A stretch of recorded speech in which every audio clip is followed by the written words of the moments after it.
Pribadi yang menginspirasi.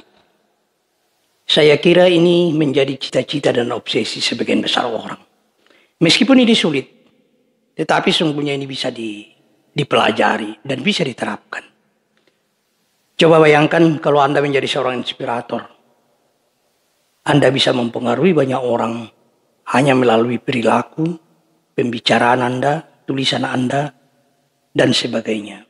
Bagi sosok yang menginspirasi untuk mempengaruhi banyak orang dalam waktu yang singkat, itu sangat mudah.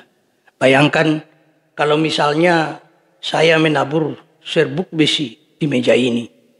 Bagaimana caranya agar itu bisa segera dikumpul? Tentu saja kita harus mengambil sebuah magnet. Magnet itu akan segera bereaksi dan menarik semua serbuk besi itu. Begitulah ilustrasinya bagi seorang inspirator. Lantas apa tips yang harus kita lakukan agar kita menjadi seorang inspirator? Yang pertama, kalau kita menjadi inspirator, kita memang harus menarik. Punya kepribadian yang menarik. Bagaimana caranya agar kita bisa menjadi pribadi yang menarik?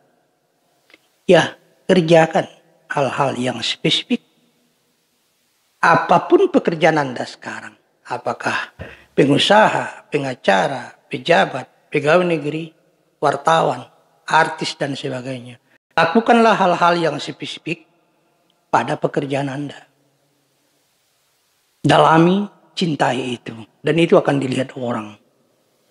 Yang kedua, belajar dan berlatihlah di area terbatas. Di era wabah sekarang ini kita diharuskan stay at home. Lebih banyak berada di rumah. Ini kesempatan yang sangat bagus. Untuk melakukan latihan-latihan. Secara spesifik. Karena perlu kita ketahui. Bahwa karya-karya besar. Orang-orang hebat itu. Melakukan suatu latihan di area yang sangat terbatas. Banyak orang-orang besar dunia. Yang kemudian melahirkan buku-buku yang bermutu di dalam penjara. Ketika mereka terisolasi.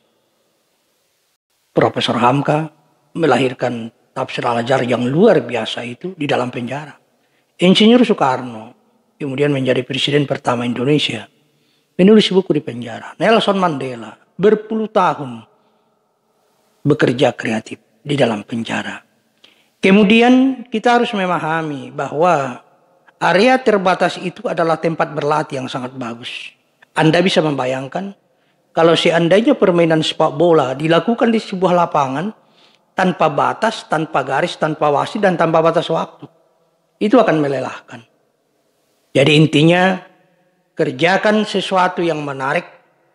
Yang kedua, berlatihlah secara serius di area terbatas. Dan yang ketiga, jadilah penyimak. Bukan hanya sekedar pendengar bagi orang-orang di komunitas Anda, di dalam keluarga Anda.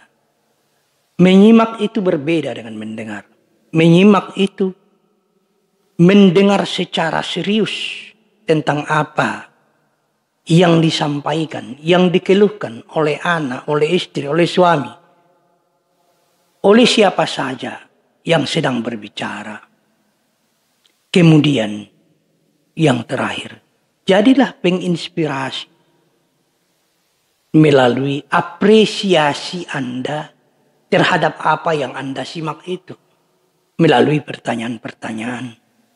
Kalau Anda menyimak dengan serius pembicaraan seseorang, orang-orang terdekat Anda menjadi pribadi yang menyenangkan. Kemudian apresiasilah apa yang Anda simak itu melalui pertanyaan-pertanyaan.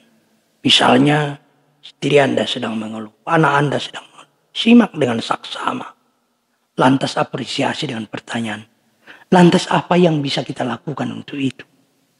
Setelah menyimak dengan saksama pembicaraan, apa yang perlu kita lakukan? Bagaimana jalan keluar?